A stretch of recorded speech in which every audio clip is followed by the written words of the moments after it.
Hello students, we have given a question.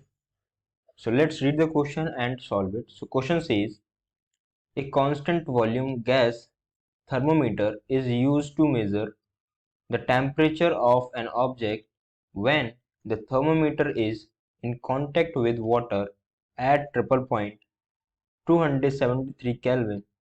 The pressure in the thermometer is 8.50 into 10 to the power 4 Pascal.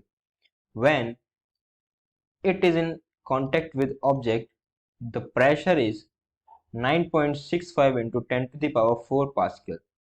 So the temperature of the object वो हमें बताना है. तो question बोल रहा है हमारे पास एक कांस्टेंट वॉल्यूम गैस थर्मोमीटर है, राइट. वो मेजर करता है टेम्परेचर ऑफ द ऑब्जेक्ट जब थर्मोमीटर किसके कांटेक्ट में होता है, वाटर के कांटेक्ट में. ठीक है, तो उसका टेम्परेचर कितना होता है 273 केल्विन. तो हम जानते हैं कि जब कांस्टेंट वॉल्यूम गैस थर्मोमीटर होता है तो हम क्या बोल सकते हैं कि जो प्रेशर होता है, प्रेशर डिवाइडेड बाय टेम्परेचर, वो क्या हो जाएगा, कांस्टेंट हो जाएगा, राइट, कांस्टेंट हो जाएगा. तो इस रिलेशन का यूज करके हम यहाँ से temperature of the object find out करेंगे. तो हमें हमारी दो कंडीशन दी हुई है. पहली कंडीशन में क्या बोला गया है कि जब थर्मोमीटर वाटर के कांटेक्ट में होता है तब टेम्परेचर दिया हुआ है 273 केल्विन, राइट. और प्रेशर कितना दिया हुआ है 8.50 into 10 to the power 4 pascal. तो हम यहाँ से बोल सकते हैं पहली कंडीशन में प्रेशर कितना हो जाएगा वो उसको P1 मान लेते हैं, टेम्परेचर कितना हो जाएगा उसको P2 मान लेते हैं, इसको इक्वल कर देते हैं किसके, दूसरी कंडीशन में. तो दूसरी कंडीशन में प्रेशर कितना हो जाएगा P2 और टेम्परेचर कितना हो जाएगा T2, राइट. अब हमारे पास P1 कितना है पहले केस में,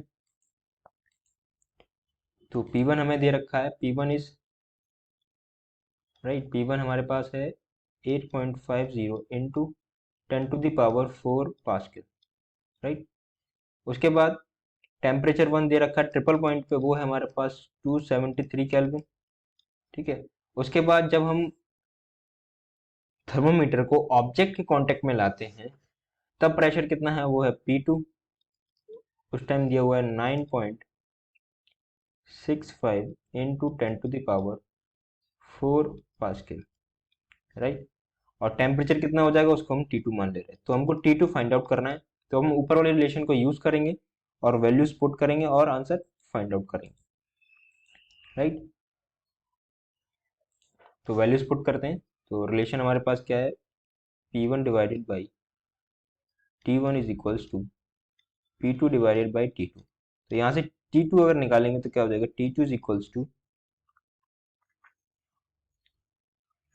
P2 divided by P1 into T1 हो जाएगा, राइट. अब P2 का वैल्यू कितना है 9.65 into 10 to the power 4 pascal divided by P1 का वैल्यू है 8.50 into 10 to the power 4 into T1 कितना है 273 केल्विन.